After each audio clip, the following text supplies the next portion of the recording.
iRock Radio, the world, the headquarters of rock. It's Mike Karolyi backstage at Mohegan Sun Arena tonight. Godsmack. My special guest, Sully Erna. Welcome back to Connecticut. Thank you very much. So it's kind of like a hometown show. I mean, it's not Boston, but it's you got people here, no? It's pretty much sold out, and I'm starting to think that maybe Mohegan's going to be the new home. It kind of becomes like that, and your home expands, I would imagine, over the years, up to New Hampshire, to Boston, to Connecticut, and points beyond, no? Yeah, it's getting pretty good everywhere, and but Mohegan's always a great time. It's always a great crowd, and it'll be another good show tonight. You know, we're looking forward to it. You know, we go back, I don't know if you remember, but I was with WCCC for the last, I was there 28 years, but for your entire run with Godsmack, 98 and up. And we did so many things with Godsmack and WCCC, from a free rock concert we did at this little place called Stage East in East Hartford, where the power got shut off right during the encore. And we've done, we gave you champagne when you did your first Ozfest in Hartford. And I mean, all the years, and so many different things. And one thing that hit me when WCCC signed off August 1st of last year, honestly, one of the first things I thought of afterwards, aside from, man, I'm unemployed, to what am I going to do next, was your album came out just a few days after we signed off. And it hit me. That was one of the moments that hit me the most, where, like, man, this is going to be the first time in the Godsmack run that I won't be involved. It was really kind of strange for us. A few months later, we're up and running with this station, and now we played, something different, and we're on board. So it's good to be back in business, but that was kind of a heavy moment, and it was one of those things. It was like, wow, this is the first time in all these years where that there's going to be a break in that relationship. But we pulled it together, though. And thank you for continuing now with iRock Radio and everything that we're doing, and the show tonight, of course. But tell me about the latest album. I mean, we played something different. Tell me about when you went in to do the writing for that album. From what I understand, maybe you weren't as into it at first. You weren't that excited about it at first. It took a little while to get the motor running. Is that right? Yeah, because we had taken a pretty substantial break at that point. We were definitely burnt out, and we needed some time apart. And so we just decided to focus on our family and our homes and our friends and whatever. And when we got back together, the guys had a batch of songs they had been working on. I had a batch of songs I'd been working on. But for me, I had a different mindset after 4 years. I was doing Avalon. I was doing all the solo stuff. And I just had a certain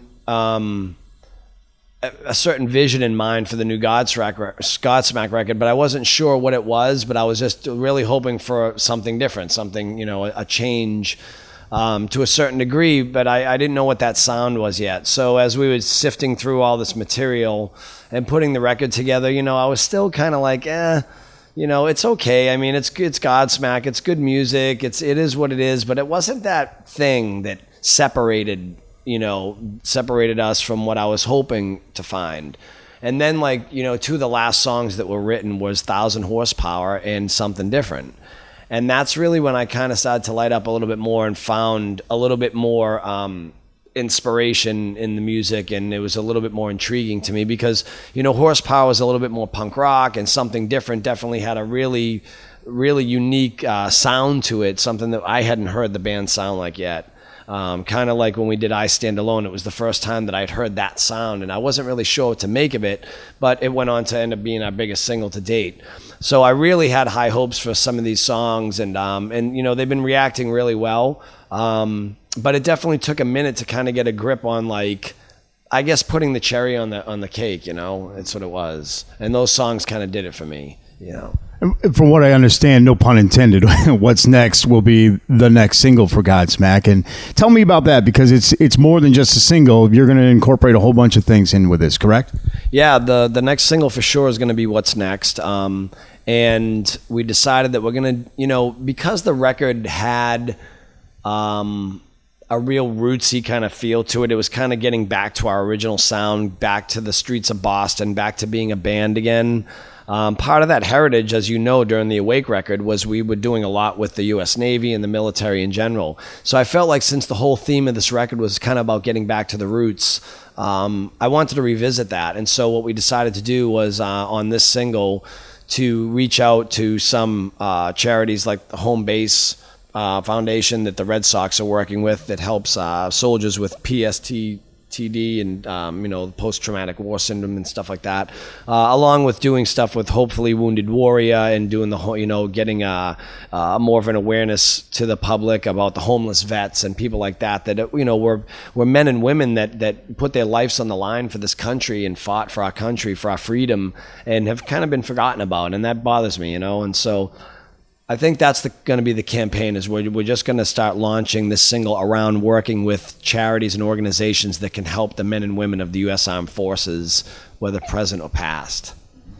Well, whatever we can do to help that cause, get the word out, we'll figure it out. We'll help you as well. Spread the word and stuff. Stuff up online and all that soon enough, where you can actually, even with our concerts, we're going to actually donate, a certain amount of the proceeds to the organizations, and we'll keep you guys posted too, and people will be able to tune in, figure out where they can donate and what they want to get involved in. Speaking of concerts, obviously the show here at Mohegan Sun tonight, but it seems like the new thing in the States are all these destination festivals. You got Welcome to Rockville, you've got Rocklahoma, you've got Rock on the Range, and now you guys are just announced recently that you're going to be doing the Shindig, right, in Baltimore? The 19th of September-ish? Yeah, I think so. I just heard about that too. I really don't know the schedules that deep into the year yet, but I do know that we're going to do a fall tour, and that may kick it off. Okay. Well, that was, I guess, one of my questions. Is it, what are the pros and cons to doing those destination festivals as opposed to the traditional Godsmack tour that's just yours?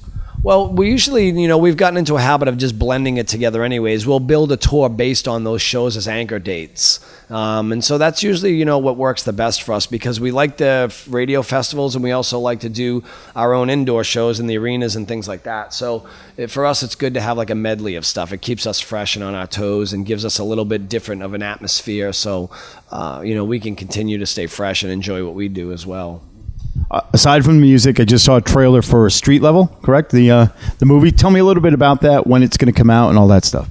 When it's going to come out is still a mystery to me, but David LaBrava, who is really super, super great guy, he played Happy in Sons of Anarchy, and there's a lot of Sons of Anarchy cast in this new series, and we shot the pilot. He contacted me and offered me this role, and I took it, and it was a great pilot that he wrote based on his life on the streets when he was homeless and a drug addict and stuff like that.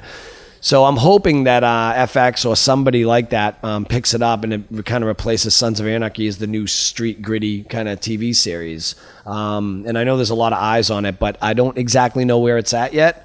But I'm sure that David will keep us posted through Twitter and Facebook and make the announcement once he seals the deal and whoever it is that greenlights it. But right now I know we're just on pause and we're waiting to find out where it's going to go.